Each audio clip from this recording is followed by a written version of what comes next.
Hi, welcome to the final of our Cool.World Salon series this summer. This is webinar number 6, Drawing Wisdom, Decolonizing Community Filmmaking from Concept to Distribution. And this is a bit of a unique episode that we are co-presenting with the Drawing Wisdom podcast, which we will introduce shortly. Just want to acknowledge the support of the Canada Council for the Arts in this Salon series, and to also, of course, acknowledge that we are on the stolen and unceded territories of the Squamish, Musqueam, and Tsleil-Waututh people here where we're broadcasting from. A few little housekeeping things. We are going to actually reintroduce this whole episode with the Drawing Wisdom podcast intro shortly. And we are going to go for approximately an hour with the podcast format. And then we are going to switch to Q&A. If there's any of you out there that would like to put questions in any of the chats from where you are, we will have a Q&A session after that. And we are going to end that sort of organically at 1:30 at the latest, and see what kind of dialogue we can have at that moment. So now I'm going to throw it over to my technical team to restart this episode with the Drawing Wisdom video podcast.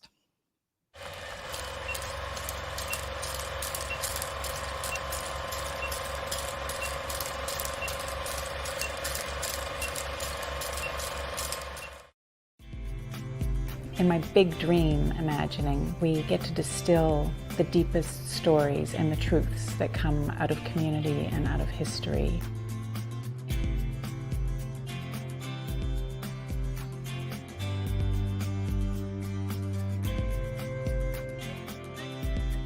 When we have our voices heard and have our messages heard, we become leaders.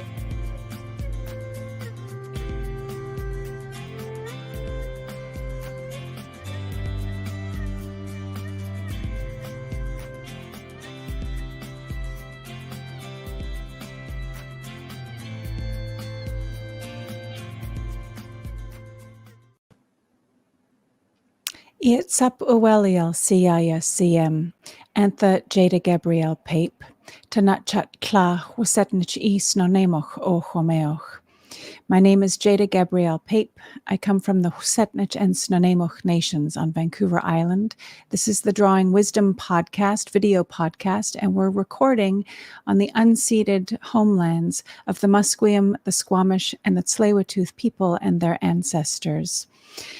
In recording this podcast, we've decided that all conversations lead back to decolonizing. And for us as Indigenous peoples, this is the only pathway, is to have these conversations about decolonizing, where the thin layers of violence are stripped off slowly. The thin layers of violence of colonialism are peeled back.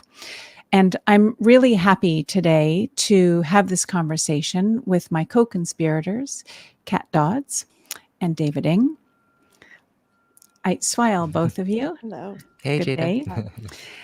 day. So we have this wonderful opportunity to talk about decolonizing community filmmaking from concept to distribution, and which feels like a really lofty title. And I guess when we pare that down, what we're really talking about is, how do we center the voices of Indigenous people? How do we talk about what's important to us as community? And so we have a most wonderful and beloved guest today, Martin Moorburg. Hi, Martin. Nice to see you. Hi, Jada. Nice to see you. So I wonder, before we dive into this whole conversation, Martin, will you introduce yourself to our guests as you'd like to be known in our circle today? All right. Thank you, Jada. It's good to see you all. So my name is Martin Moorburg. I'm Northern Shoshone and Tlingit. I was born and raised in the Yukon Territory. I belong to the First Nation of Notchonayakdan, which is in Mayo, Yukon. I'm also part of the Doklawati clan, which translates to the eagle and killer whale crest, and my Tlingit name is Yucca Kwan. So I am the project creator for the Healing Inner Voices film project. I'm also a Two-Spirit and HIV activist. So a lot of my work has been done on the unceded territories of the Coast Salish people. Around the province of BC, I've also worked on some national projects, and I've had a couple of opportunities to present internationally. So Jada and Kat are two of my biggest role models and supporters. So I'm just really happy and honored to be here in this conversation today. Hi, CM. Thanks, Martin. Katie. I think for the sake of this podcast, for the sake of this episode, one of the ways that we tell our stories is we have a starting place. And I wonder, Martin, should we go back a little bit in time and remember when we first met and what was happening around then, and go back and journey with me there for a bit? Yeah, I could go back there. It was a really good place for me to be at that time. So I was really young in my activism, and I was getting opportunities to travel throughout Canada to attend different conferences. And there was a lot of, I guess, role models and leaders that were nurturing me at that time, and they were empowering my spirit and my voice, and they were teaching me, how to represent Two-Spirit people and represent people that are affected by HIV. And so I attended a conference, I believe in Calgary, and I was asked to be a film participant in the film Strong Medicine, which is about Indigenous people adhering to their HIV medication and about testing. So I had an opportunity to be on that film, and that's where I met Kat and Jada. And there was a real calm presence about the team, both on the technical side and the coordinator side and the interviewers and everyone. So it was done really respectfully. There was establishing relationship, was initiated, and I just felt really, really good about how that process began. So that was my first experience with Hello Cool.World and Drawing Wisdom. I didn't know that. I wasn't really involved with both of those projects intimately, but I didn't even know that. That's so cool. Yeah, so that's how we met. Yeah. Cool. Yeah, and actually, one of what I remember, I hadn't remembered until you just started speaking about it, Martin, that when you talked about the relationship building, that the first night we all arrived in Calgary and the conference hadn't even quite opened. Mm-hmm. And we had, we all got together in this little room off the lobby, and there was this great big table set up, and it was just we just spent some time saying who we were as a team, but also why it was so important to us to have your incredibly powerful voices as representatives of community. And and there were lots and lots of questions about, wait a second, who are you? What are you talking to us? Wait a second. So there was some trust building, right? Mm-hmm. And I remember a turning point in that conversation. It was about signing papers and what are these release forms, and is it okay to sign these? Because that's one of the things for us as Indigenous people is we've been researched up and down. And so we needed to make really clear, this isn't research, this is your voice. And this project is fundamentally for you and by you. Yeah, so I think it was a collaborative between Canadian Aboriginal AIDS Network and Katie over in Toronto. And so I think where that trust began for me is because Trevor Stratton has been one of my role models, and he's an international leader in the Indigenous HIV movement. I really aspire to be something similar. And so the way I find that Indigenous communities work in that establishing relationship is we knew Trevor, we trusted Trevor, and it was Trevor that was leading us into drawing wisdom and then introduced us and then established that relationship.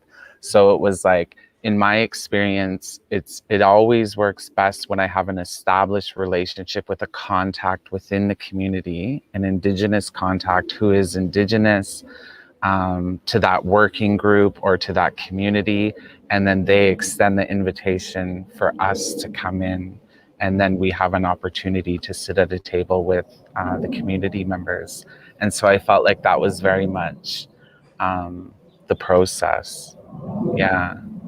Mm-hmm. Yeah. And then do you want to just link that project to the project that we all worked on together, the Healing Inner Voices? Yeah, so because I had such a great experience with Kat and Jada, and we were teasing the film guy about making us look good, and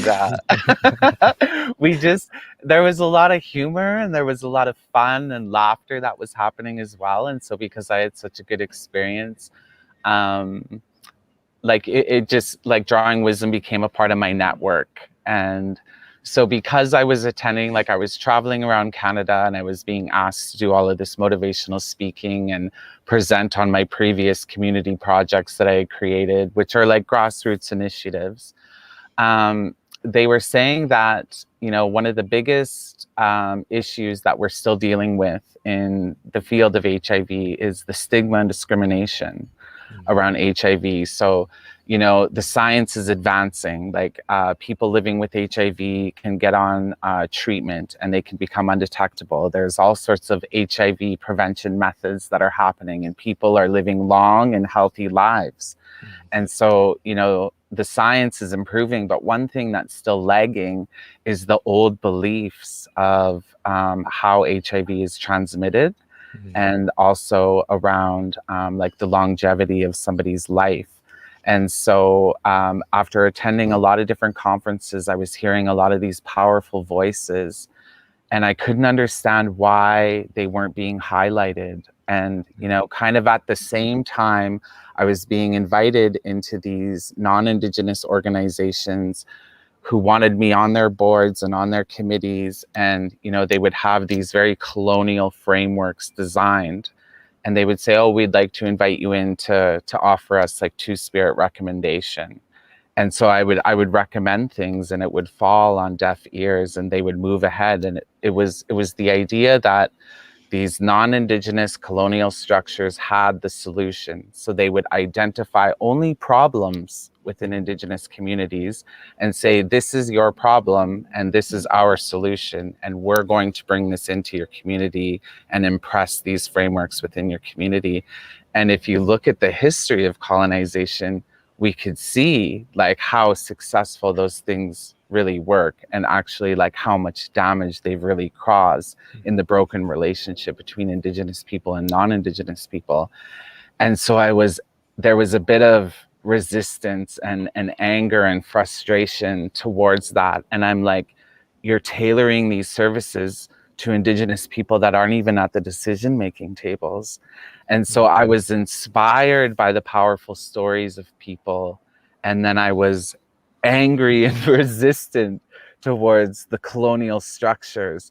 And so those combined was like, I would love to see a platform created where Indigenous people living with HIV or affected by HIV can come forward and use their voices to educate and empower their own communities. And not only that, but to highlight the resilience and the strength and the spiritual and healing journeys of Indigenous people.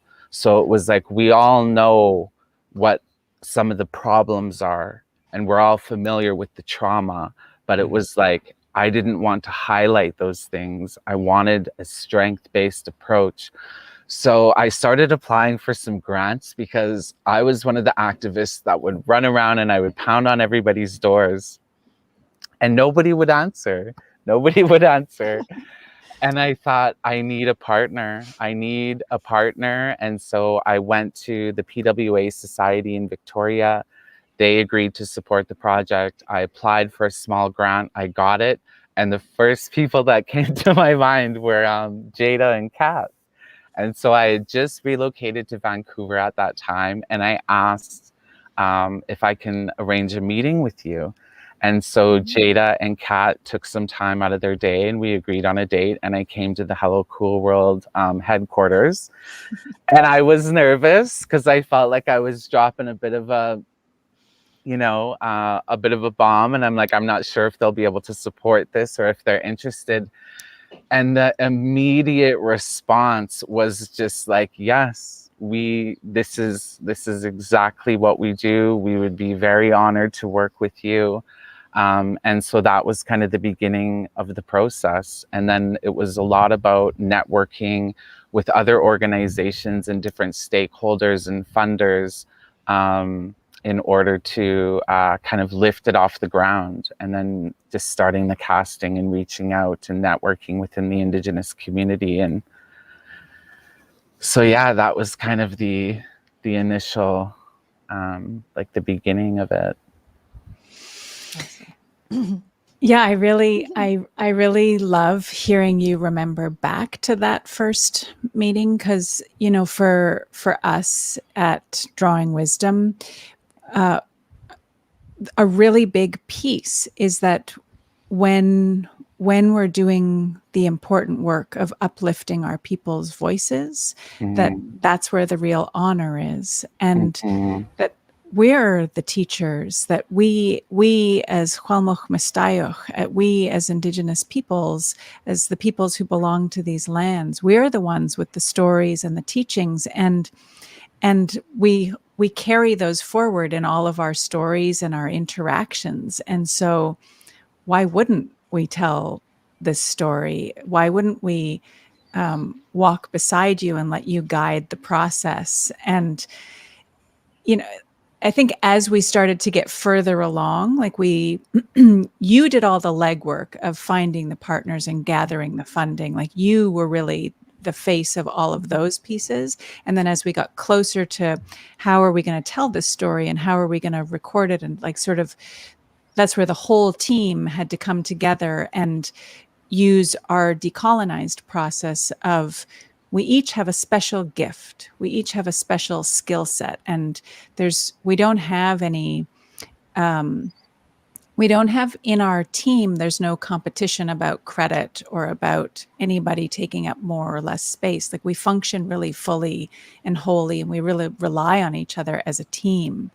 And I think when I think back to the part of the team that you filled, it was really, you were like the center of, and reaching out at every point to bring the right voices together. And the people who you saw as integral leaders and people who had the ability, like all of the people who we got to spend time with in the project of making Healing Inner Voices, all of those people had a few things in common. And one piece that everybody had in common was an incredible courage to come forward and share a story that they know has stigma attached to it, but did it anyway. And also a real deep commitment to well-being and to healing, right?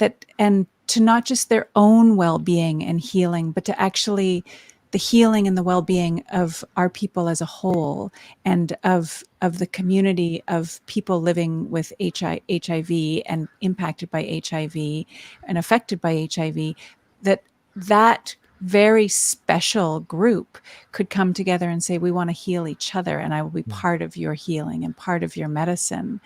And then there was this other piece that was really, really key, to be vulnerable and to stay on board, even when it was like, this is a bit scary, right? Like the days when we did the interviewing were really scary for people to come and sit in conversation and to have that trust that, sure, I can sit here and you know, it's always my job to sit in those conversations. And I think we often say that those are the interviews, but I never think of it as an interview.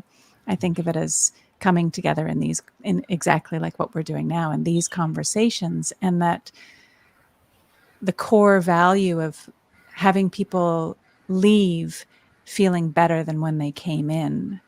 And but you really rallied and brought us all together. It was because of you that we all came together for that project. Yeah. Yeah, so like it's interesting like how like I often people will ask like where the idea came from, and it really was like a part of my own healing journey and like being in sobriety and like my own kind of spirituality. And you know, I will often tell people like the idea for this was like born in my journal at like 3 a.m. And so it literally started out on like a loose leaf paper with just some notes of like how I was going to begin. And because I had so many role models in my life at that time, I was passing the draft around to different community members saying, you know, what do you think about this idea? Do you think this could come to fruition? And so I started rallying all this different support and just people signing on and just kind of stamping it with their approval. And then, you know, for me, the entire experience was like, it was one of the biggest growth spurts in my activism, because it was like I had an opportunity to demonstrate what was role modeled to me. And so all of the things that I had learned previously in my activism, I could now like literally put into practice. And so a big part of that was like, I often like struggle with some terms of like decolonization. It's almost like I prefer like Indigenous ways of knowing and doing. And this comes to us naturally. And for me, it came very naturally. And so a part of that was like creating space and that safety and trust for people to come forward and really be the leader of their own story. And one thing I really loved about the process and very, very much respected was the ongoing consent piece, that like we will do nothing without you. Like you are in partnership as a leader in this project, and you decide like what is going to be portrayed of what you share with us. And so a part of the Indigenous way of knowing and doing is to invite in a knowledge keeper. So we had Glyda Morgan, who's a Coast Salish elder, Indigenous to the Vancouver area. And so she came in and hosted talking circles. And so we had an opportunity to be like, we were going through cedar brushing, she was smudging us, she was drumming and singing for us. You know, we all had an opportunity to share about how we felt about being a part of this working group. And then that's kind of how it initiated. And then as we started moving through the project, it's that organic, it was almost like it was being supported. This might sound a little bit cheesy, but like the universe, it was just unfolding so naturally and so organically for everybody. And I think one of the important pieces for me is like the term Indigenous, I will use because it is politically correct. But in my own identity, I do not use the word Indigenous. So I try really hard and I refuse to paint Indigenous people with the same brush. We all come from very unique and, you know, distinct groups of people and ancestors and history of where we come from. So it was really important to me to try and capture that in a very diverse group of people: Indigenous men, women, Two-Spirit, trans folks, right? And so I feel like that was really captured as well. And then, I mean, part of like, it was a very emotional process as well. Like there was a time after some of the filming was done, and Kat and Darcy invited me into the studio to watch like the first I think it was like a 6-minute trailer. And I had come in, didn't have any expectations. I mean, you could see how it lights me up, right? But I sat down and they showed it to me, and it was just like stimulation overload. It was like I did not know how to respond to it. And so about 30 seconds after, I was just silent. And then I cried, because it was the only way that I knew how to respond to that. And it was like, it gave me an understanding of like, this is why I have experienced the things that I have experienced in my life, to bring in these like positive healing experiences for myself, for the film participants, and for Indigenous communities. And so for me, it was reaffirming that. It was like my ancestors coming down, and they were telling me, this is why you've gone through these experiences of your life, because it's brought you to this place to do this very important work. And I was really glad that Kat and Darcy got to witness that moment with me. And it was my hope that that showed them and reaffirmed their work of, this is why we do the work that we do in Indigenous communities. And so there was moments throughout, and it's captured in the film, where people are emotional and they're crying, and we've had, really powerful talking circles.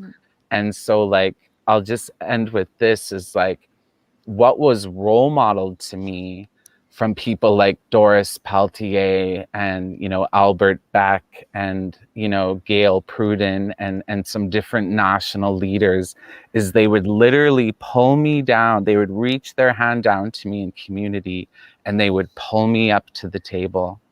And then they would teach me about the language that was happening and the concepts that we were learning. And so it was me learning from them. And then in partnership with Drawing Wisdom, I was able to practice that and demonstrate that by elevating other Indigenous folks and Two-Spirit folks, and inviting them into this project, and really giving them leadership roles. Like, this is not happening for you or kind of to you. We would really like to welcome you as a part of this like working family on this project. Yeah. So, I mean, there was talking circles, there was cedar brushings, there was like adventures, there was all sorts of filming that got to happen, and just like, it was done in a really like Indigenous way of knowing and doing. And it's like, people can come to me and say, that's a very decolonized approach. And it's like, I will graciously accept the compliment. But for me, it's like, this is what we do. Yeah. This has nothing to do with colonialism. This is just us, our existence, and us doing this work is acting and resisting like of colonialism. And I guess that is like decolonizing and deconstructing. But for me, it's the Indigenous way of knowing and doing that was role modeled to me, that I had an opportunity to do that work in community the way that it was role modeled to me. Yeah, I really appreciate that distinction between our ways of doing and knowing, and teasing it apart from decolonizing, because when we think of it as decolonizing, we actually are putting colonialism first and then undoing it, rather than centering. Like, our teachings are way older than colonialism and have gone on.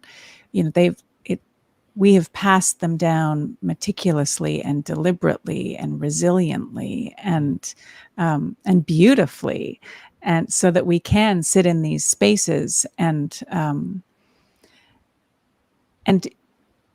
one of the things about this project, about healing inner voices, is, and as I'm hearing you reflect on it, the film was supposed to be about the impacts of stigma and removing stigma, right? Like how does stigma impact our day-to-day lives? And in it, we were so careful that if we're going to talk about this, the last thing we want to do is cause injury or pain or trauma.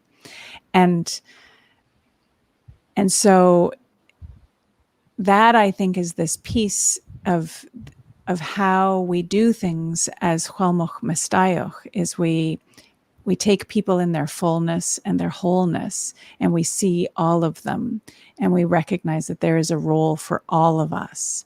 And so that's where there just isn't stigma. Like, there isn't really a role for stigma in our communities. That's a modern construct. Yeah.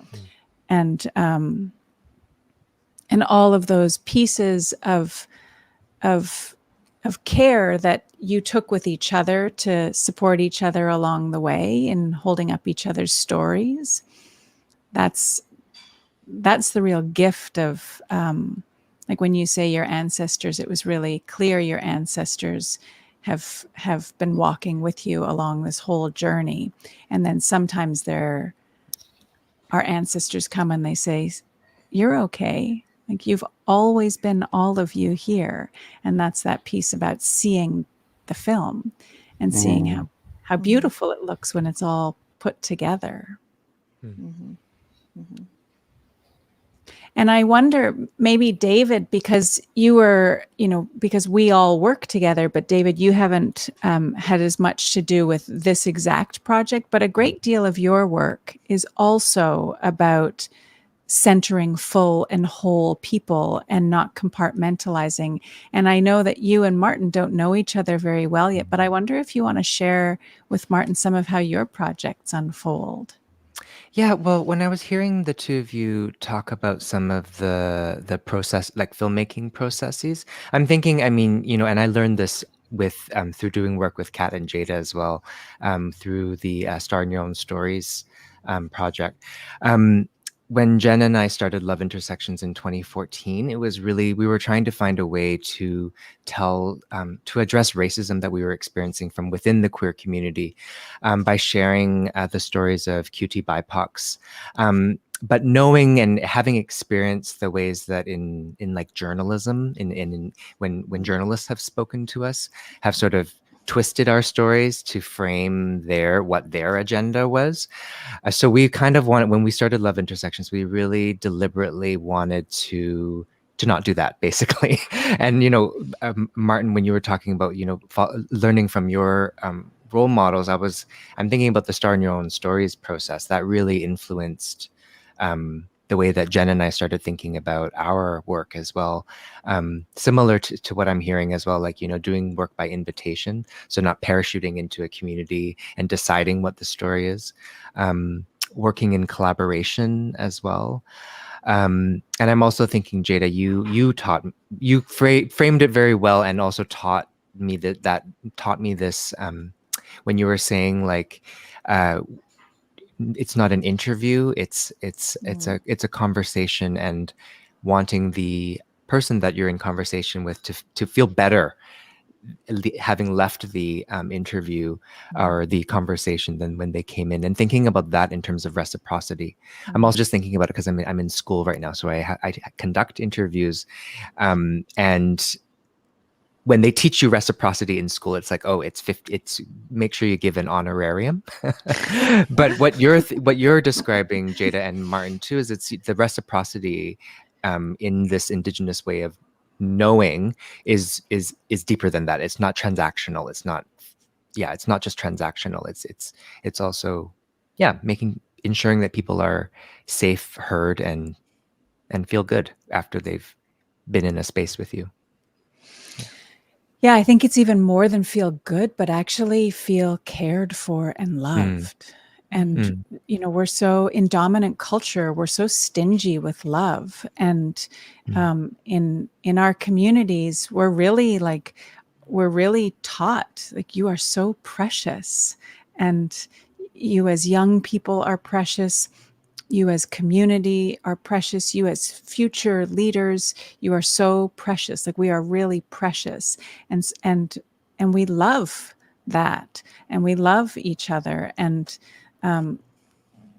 actually, I find sitting in these conversations, it's really easy to support a loving environment, because when somebody will enter into a space with me, I do just feel so lucky, and I do, like, my love is sort of sitting in the middle of it and just growing.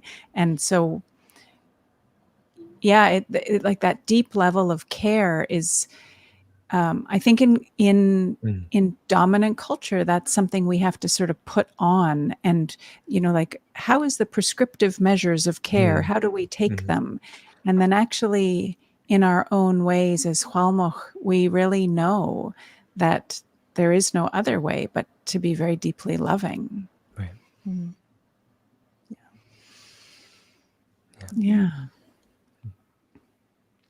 I wonder, Martin, when we wrapped the film, we spent a long time. We didn't, like, it wasn't straight out of the gate. And one of the nothing without your consent, right? That checking in all along the way. We give people, each person who's part of the conversation, if it's part of their story being brought forward, we give each of you your transcripts ahead of time. And this is what we'd like to use in the film. And then we give you the transcripts and ask you, is there anything in here you do not want to use, that you do not want to see? And we're really clear about, we just want to know what you don't want to go into this film. And we will never ask you why. We will never put pressure on or argue it. It's just a very simple got it. And so there were those measures. And then I remember the day that we showed the film on the big screen, what were we at? Pacific Cinematheque in Vancouver? Yeah. And do you want to talk about that day, Martin?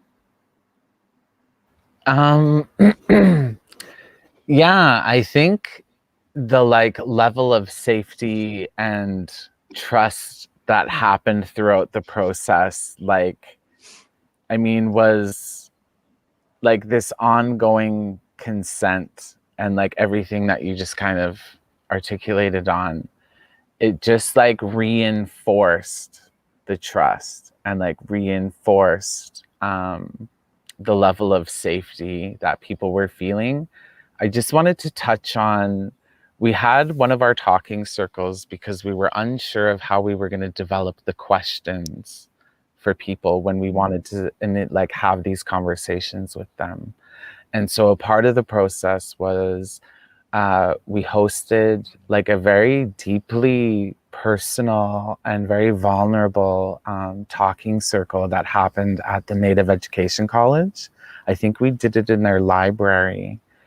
And so me and the film participants and Glida and the film team got to sit down and share these really personal, painful and healing and joyous and, messy and beautiful experiences of our lives as Indigenous people.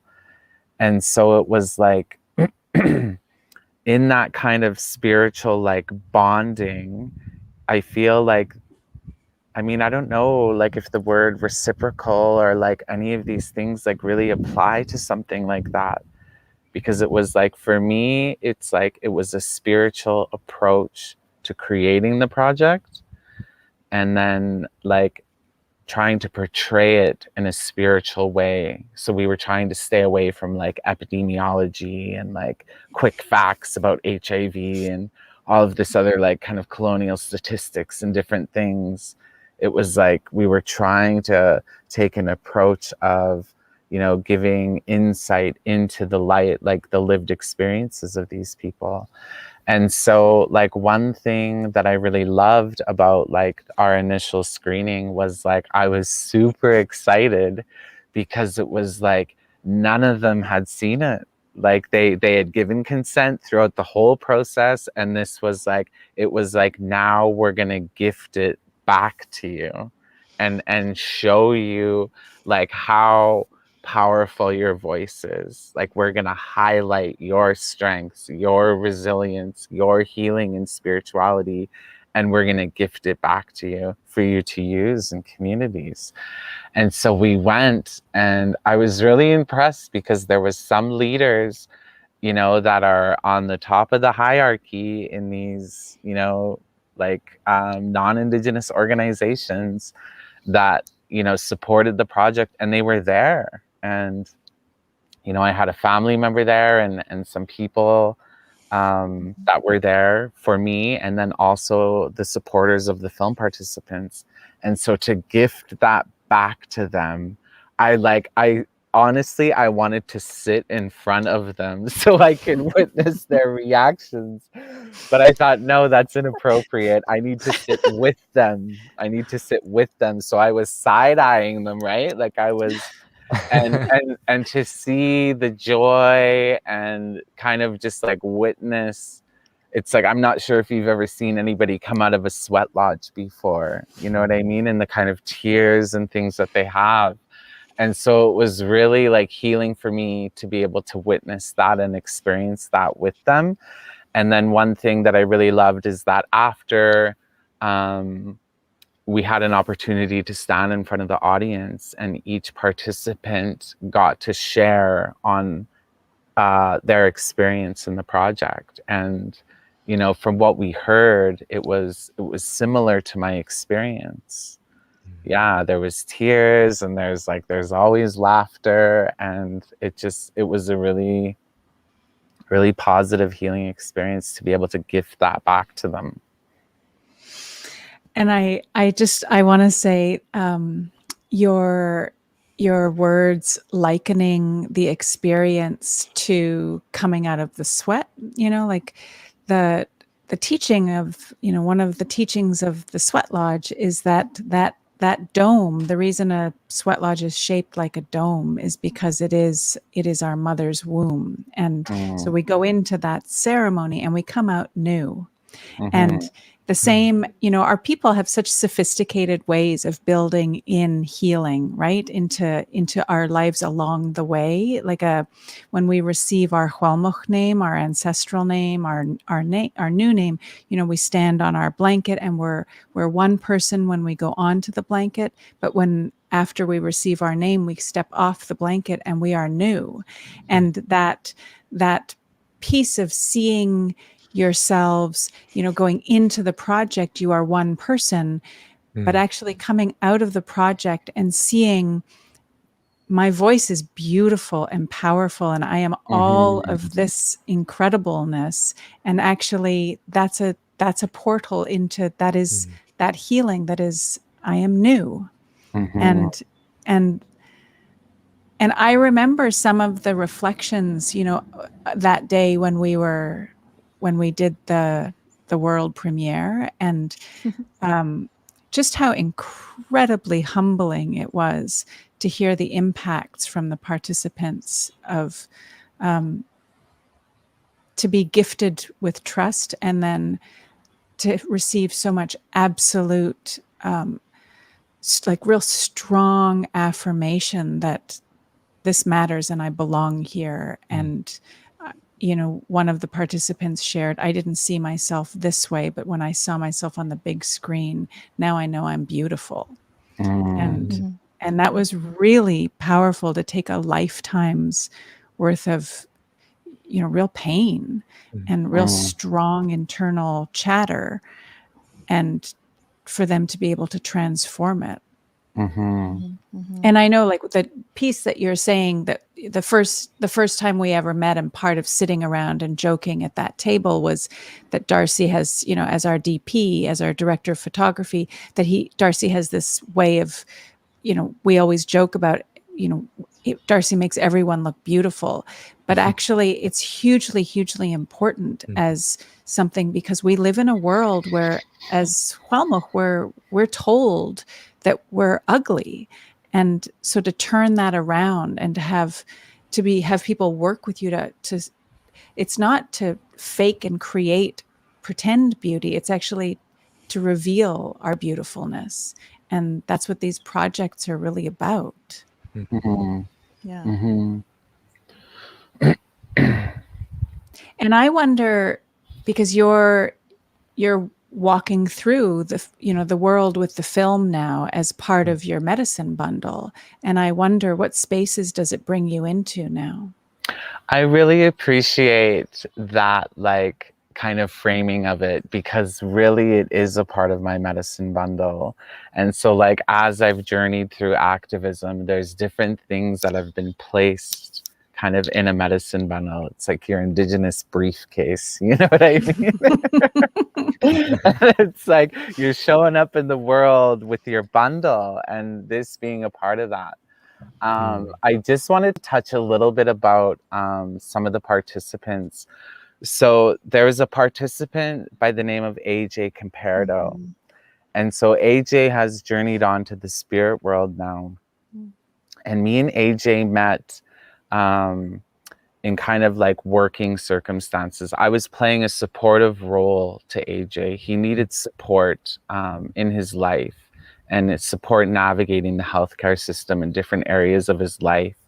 And I was bound by policies at work, and I would often break them because I was like, AJ is my brother, and we're going for coffee. It's past 5 o'clock, and we're gonna go eat, you know.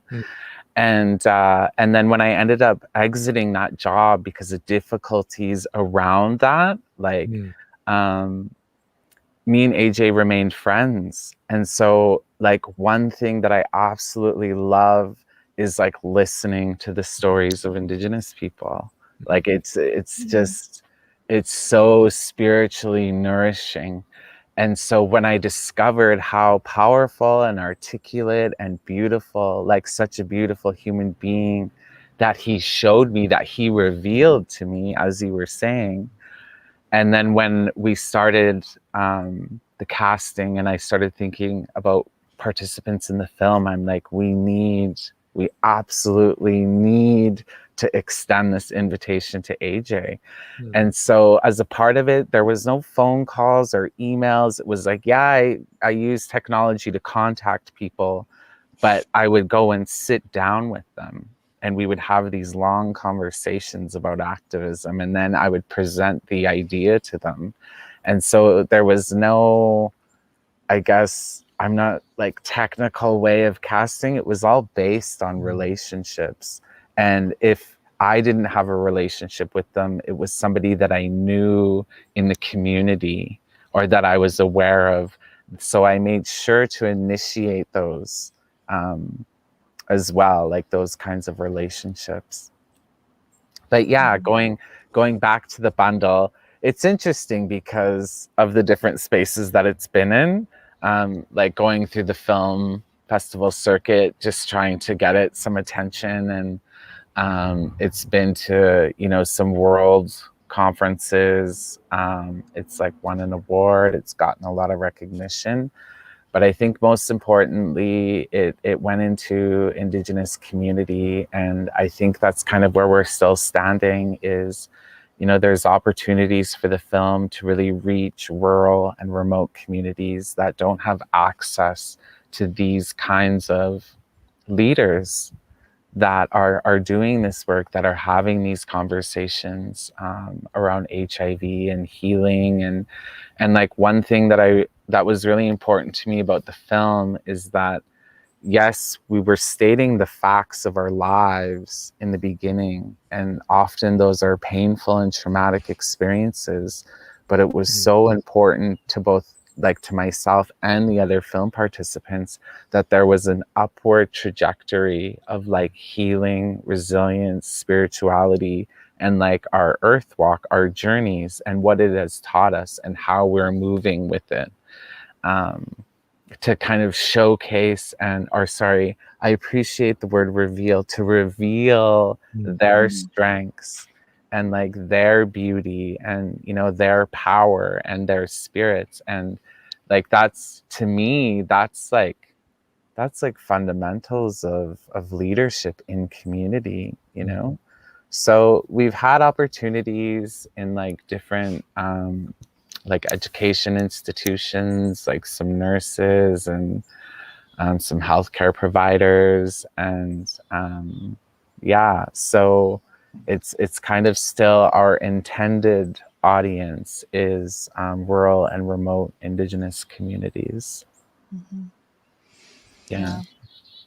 Yeah, that was one of the pieces that you were always really clear about. Is this is not a consumer. This is not a project to be consumed by dominant culture. That this is for us. This is by us, and this is part of our healing. And this creates safety in our communities. And like, and actually, that's where our real healing is when we know who we belong to, right? Mm. And that not just who we belong to, but who has made us who we are, and this is our act of giving back, and that is that belongingness. And so this film was never for others. It was always for our own people. It's really interesting, and like I would like I'd just like to say something, and then I would like to invite Kat in for some of her perspective just after this statement. And so for me, what I'm realizing now as we're going through this conversation is like we talk about like a like holistic ways of like being, like our mental, emotional, spiritual, physical. And for me, it was like, now that I think about it, it was all of those things for me throughout this process. And like, I think one of the biggest pieces as well is that it helped me grow professionally. Like, it was my own professional development. Like, my CV looks really good after working on this project with Drawing Wisdom. And it's given me other opportunities to continue the work. So now I'm with an organization in Vancouver where I'm actually working on, you know, testing and HIV prevention. And I'm actually going to be going into these rural and remote communities throughout BC using this experience as well as part of that bundle to go into community with that.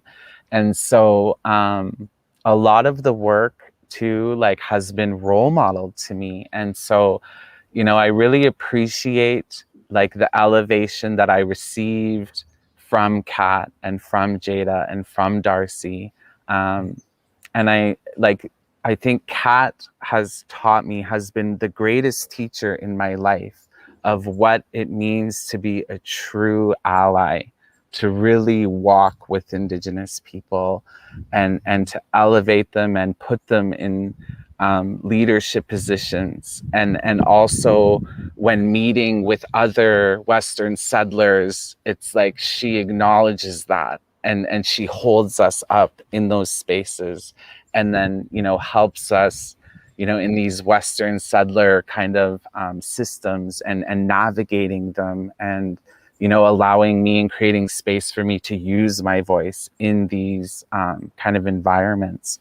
So I'm just wondering, I'd be really interested to hear a bit about Kat's experience working with the participants and Jada and Drawing Wisdom and the Healing Inner Voices project.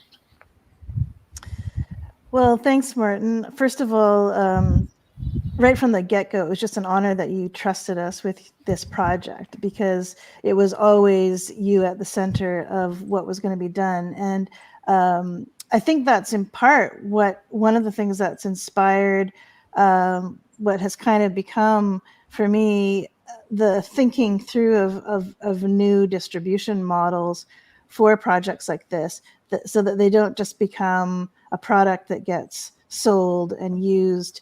It's not that that's a bad thing, but there needs to be a way to support the work of the people who made the film. It shouldn't end on a project like this when the film is finished. So I think that was one of the biggest pieces that I was thinking in terms of how to be an ally with this, would be to not sort of use the more capitalist model and say, okay, we've got a film, we've got a product to sell, let's market this and sell as many DVDs or digital downloads or whatever as possible.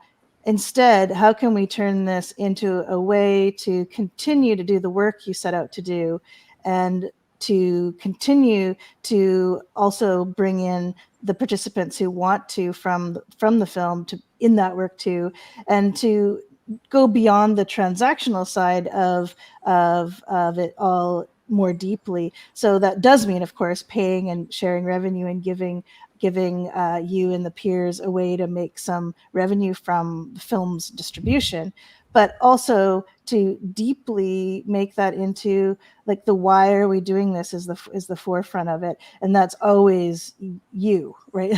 So I've been just I mean, I don't think I'm humbled if you think I've taught you anything. Frankly, I think I've just been following your lead on that front.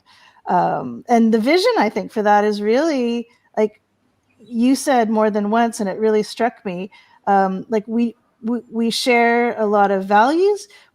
There's a lot of lived experience we don't share. Like this is the reality of me being, the way I've joked about it in the past is I'm not a young hip two-spirit man, but I'm a middle-aged white woman, right? This is the reality. I'm lived reality of mine. I'm a middle-aged white woman, and but when you said, if I had seen a film like this in my community when I was diagnosed, I wouldn't have had to go through some of what you went through to get to where you are now.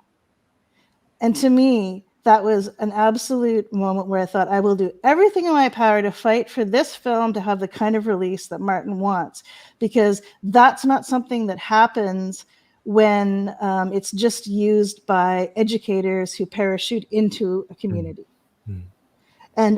And I don't want to denigrate, there's good work that gets done. I don't want to diss everything that happens in that model. But there's something so much deeper when someone here sees a film like this and hears from someone they can relate to that this is my experience and you can learn from it without it being an outsider telling them. So my job actually in this is to figure out how to support it, find funding if I can, for that to happen. And that's one of the reasons we've insisted so much on a community launch before we put it out into the world for consumers, kind of thing. But COVID happened, so we had a bit of a pivot, and suddenly digital became a thing we had to deal with, for good and for bad, both. I think it's helped us. I just want to note that we've kind of reached the end of our first hour now. Maybe this is a good moment for Jada to close us off for the podcast, and then we can turn to a more Q&A kind of, I don't know if we have any questions, but we could have a bit of an exchange that's a little bit more interactive if there's people out there that want to do that. So, Jada. Yeah, well, for me, the really big takeaways from this conversation are that when we come together and we sit in these spaces, there is always generosity and such rich teaching, such rich terrain to be in. And I'm very deeply, deeply honored and grateful to have been in this conversation with all of you today. And Martin, you are one of my most favorite Indigenous leaders who has created a better world by being here. And I'm so happy that we're walking this earth at the same time. Mm-hmm. So thank you all. And that will close us out in this realm. And then we'll dive into live questions in about how many seconds, Kat? I don't know if we have any questions, but anyone out there that wants to give us a question, please do. And in the meantime, I just want to, I want to know, David, if you have any questions, actually, because I know you've been on the outside of this project, but I'd love to know if you have a question for us. Oh, we've lost Martin. Yeah, I guess I might have a question. I mean, I feel like if there's a way, I'm curious if there is any how can we sort of share this model, actually, is sort of the question as well.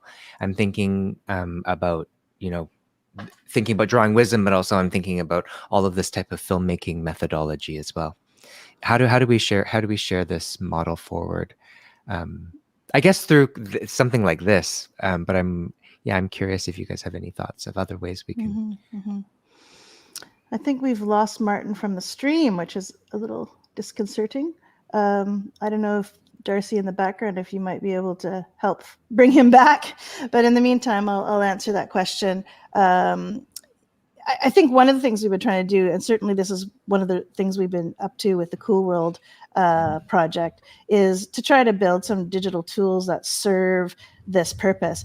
And that, for example, ways in which you can share a project digitally, but for a time period. So it's like an event-based piece.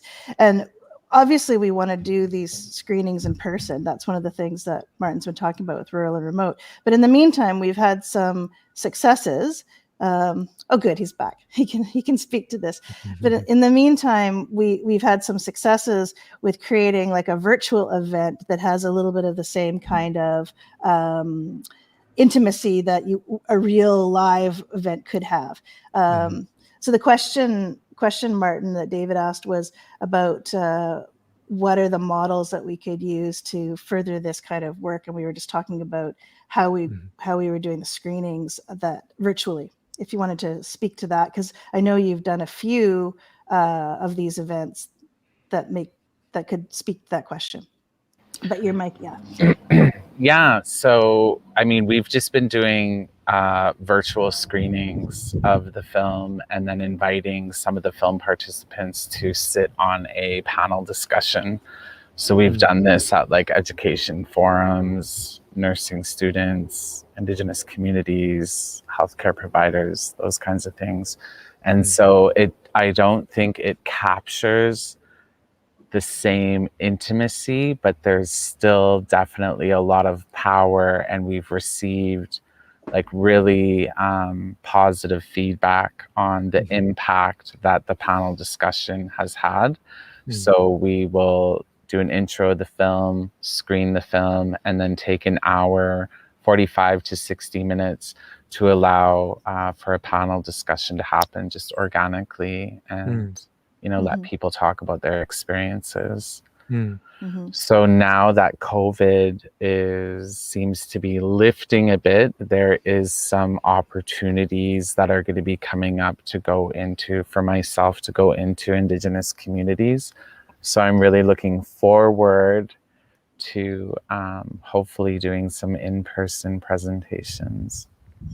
Cool. Yeah, and the other way that the digital platforms can help us support this work is by potentially also providing an opportunity for people to book and see the film, book one of the participants or several of them to speak on it, or also at the same time contribute to the fundraising that we're going to need to do a real tour now that it looks like it could happen in the next year. So that's a piece that can kind of combine. One of the things, if people have been watching the Cool.World salons previously with the new corporation, we showcased a screening, and the model of the screening platform that we're building out will allow a host to have their own page, and on that page they can have a ticketing system or a donation system. It could still be a free screening, but it gives them a gatekeeping way, so it's not just free on the internet. There's some registration required to see the film. And then all of the different calls to action or teaching pieces or recordings of webinars or other events that go along with it could be part of that. And it would allow there to be a kind of support us by watching the film and support the tour. And so this is one thing we could be experimenting with in the future. That's a way of having it not just exist as a streaming product, but as something where we can give access to it in a way that communities can support the future of it. Cool. Don't think we have any actual questions out there. That's what I was afraid of. We get people are all away for the summer. we got going on here. Does anyone else in our little crowd have any questions? Yeah, one of the things that I think about when so in my work, when I go into organizations, and part of the work that I'm doing is around truth and reconciliation and organizational transformational change and anti-racism. And a lot of the questions that I receive are personal in nature and not relevant to systemic change. And what the questions that I really want people to be asking are really big thinking questions.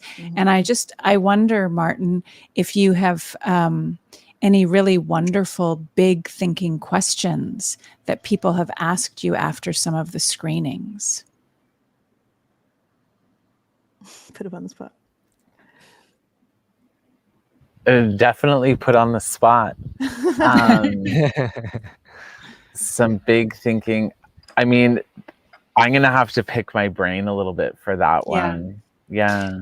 I guess maybe big thinking isn't completely like what I get excited about in conversations is after somebody's seen the film or after somebody's heard a conversation, then what are the pieces that they give back, that they say, oh gee, this really made me think about this, and they offer something.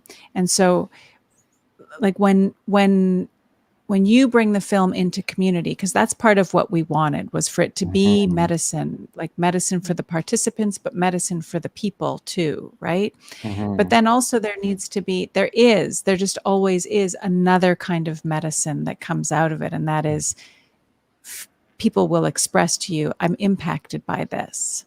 And so I wonder how, like, because you've presented it a few times now with other people who are also in the film. Yeah, I think like probably one of the times when I was like most impressed with like the feedback was like, because I have a lot of my own personal experiences navigating the healthcare system, which still happens, very like disheartening and sometimes discouraging, but I'm just in such a strong place in my life where I know how to navigate these situations of stigma and discrimination within the healthcare system and education system and other areas of my life. And so, like that being said, I feel like there's these up and coming nurses, these healthcare providers that are these young millennials. And I'm just like super impressed by them because there's a genuine interest of how they can do their work better. So, the film opens doors to different areas. And one of the areas was at the North Island College in Courtenay, BC, somewhere in the Comox Valley. And one of the girls in, we got invited into this conversation. So we presented the film. And then after the film presentation, a girl contacted me and she said, I was really like deeply impacted in like such a good way by this film. And she was like, I feel like every healthcare provider needs to watch this. And would you be able to come and join me in this conversation? And it was just like such an approach of that she saw the power in the film that I was really impressed by her. And I thought, yes, like we'll keep the business out of this. I will take my own time, my own personal time to attend this conversation with you. So she invited me into this conversation with about 40 other nursing students, all within the same kind of age range. And they were talking about how the language in the healthcare system actually creates stigma and discrimination for like racialized people, specifically Indigenous people. And so they wanted me to and so that was when I became really open to sharing very personal experiences and then showing them the opposite of what would have worked. So I shared very painful experiences with them. And then I fast forwarded into my life today. And then I shared very positive experiences with them, and how I felt respected and taken care of, and like real health care. And so I was able to differentiate that for them. And then we carried on in this really organic conversation about language in the healthcare system and Indigenous people. And so that I was really impressed by. And, you know, like I just had such a positive experience. And I said, hey, like, if there's conversations in your future that you'd like me to join, you have my contact information. Because they showed, interest wouldn't even be the word. Like it was just like a genuine caring of how they can improve their practice and develop their practice in nursing. And that was like kind of bigger for me, as opposed to someone being like asking me a personal question about my experience. Yeah. Well, what you're talking about is systemic. Yeah. And so like one of my greatest teachers too, Harlan Pruden, I was having a hard time deciding what work I wanted to do because all these invitations were coming in. And he was saying, you have to ask yourself 2 questions, like, who are you doing it for? And why are you doing it? And if I'm doing it for Indigenous people or for people that are going to be working with Indigenous communities, and why, if I can have a positive impact and create change in how they're working in communities, then yes, I will do it. So it aligned with my values of the work that I decide to do. And then it just went a bit further and a bit further. And it was a really positive experience to be able to contribute to some of that change. Yeah. Yeah. It makes me think about we have a blanket, like you were talking about language and how language shapes, you know, the experience, right? The language in the healthcare system. And we have this blanket title that we use for the medical system, which is, we call it the healthcare system, when it's actually it's not about health, it's about dis-ease and lack of balance. And it's not actually about care, it's about medicine, and it's about the furthest thing from health care. And like I know for myself in my own life with my family that if somebody needs a medical procedure, that we need to gear up for, remember what you're going to the hospital or to the clinic. Remember what you're going for. You're going for a medical procedure.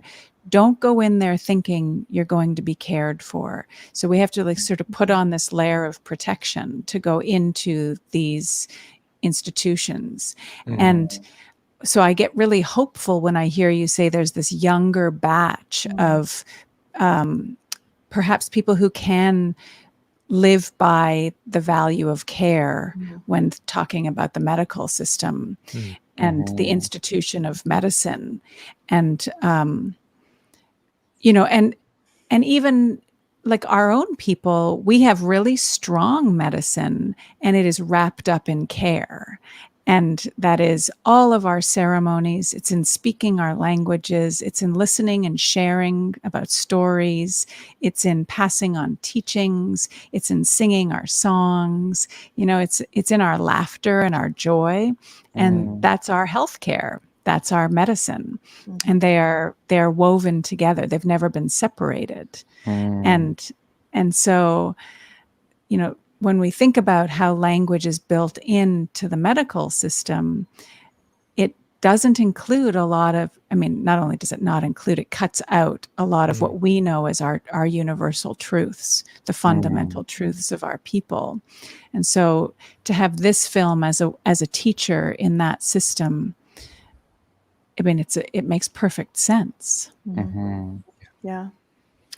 Which is all the more reason why we need funders to support this work. And I'll use that as a cue to thank the Inspirit Foundation and Region 3.0 who have given us money for the impact we've had so far. We obviously need more money for the future. So that'll be the next piece of what we're up to with the distribution. And in particular, you know, want to give shout out to those funders who are open to thinking about projects that don't fit the typical funding model and that don't fit through all the check boxes. because a lot of that make work bureaucracy is what keeps the real work from happening.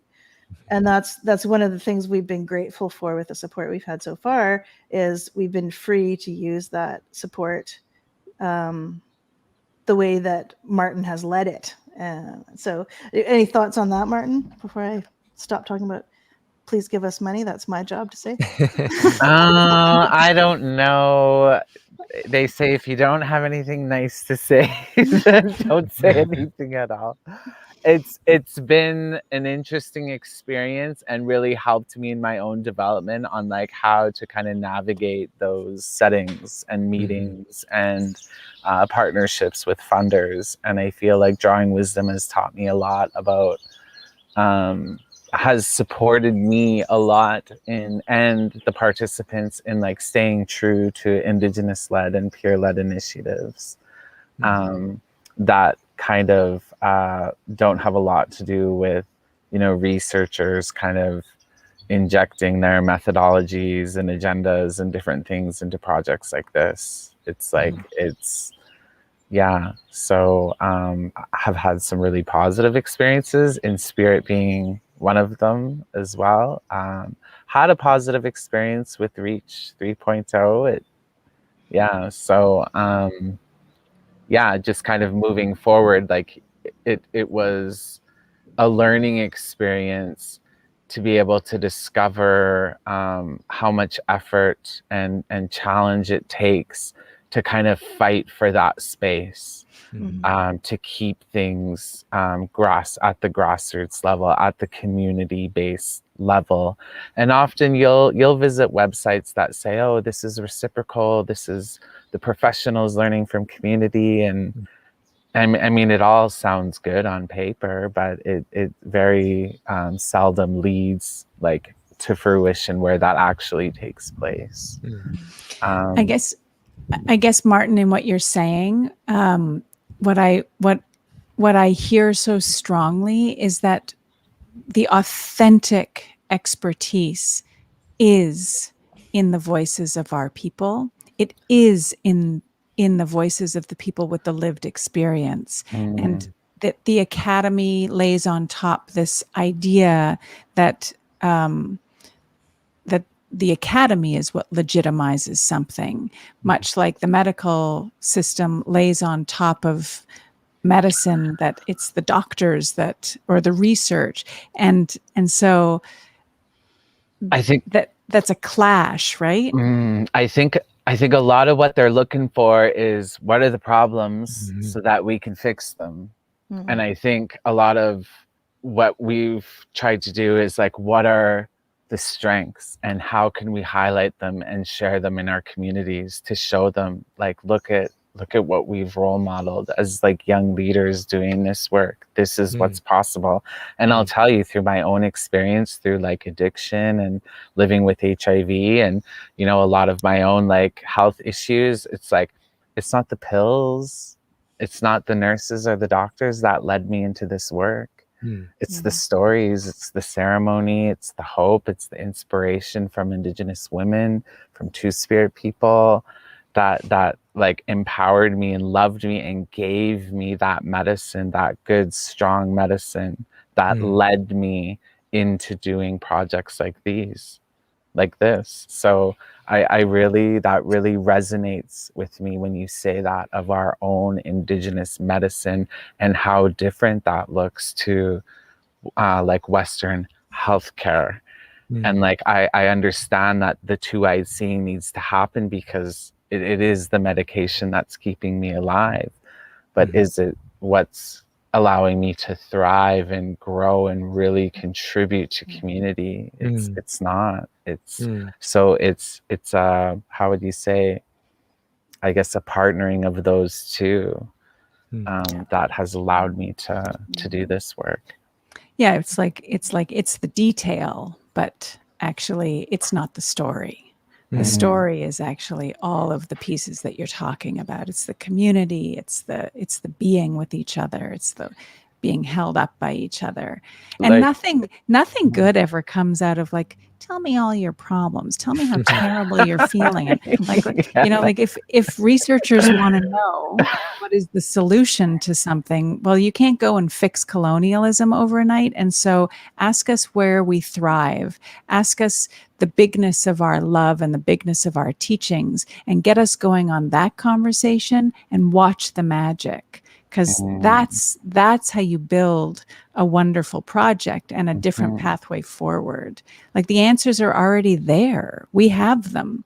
And so for any funders, for any researchers, ask us like the most beautiful questions, and that makes for good research. And we'll lead you down that pathway. But that's so often the opposite of how it works in these conversations when it's in a space of Indigenous and non-Indigenous. And so like part of what we talk about as a team is that we need to center indigeneity. So all the different peoples, all the different nations and tribes and communities, but also we need to pull away from and decenter colonial pathways, because you can center us all you like, but unless the other piece gets out of the way, we won't be able to do anything. I think it becomes like more and more apparent through my work is that like when I'm out there, like in action, doing the work, it could be wearing sometimes. And it's like when I get to come into spaces like this and have these kinds of conversations, it helps me reminisce about the blessings and the experiences that I have had, and reminds me of like, okay, this is why I'm doing this work. So I sat in a IPHA leadership meeting just earlier this week, and it was like 13 leaders from around the country that got to share their experience and the work that they're doing in their communities. And then in my new role, creating 2 spirit spaces for people to come in and support them in their work. And it's like, it's often the conversations that happen between the lines where the medicine is. And so it's that really charges me up to like go back out and get back into action. And so like, I think there's different ways that we perceive like what our medicine is as Indigenous people, right? And like in the various forms that we can be nurtured by it and where it comes from. Yeah.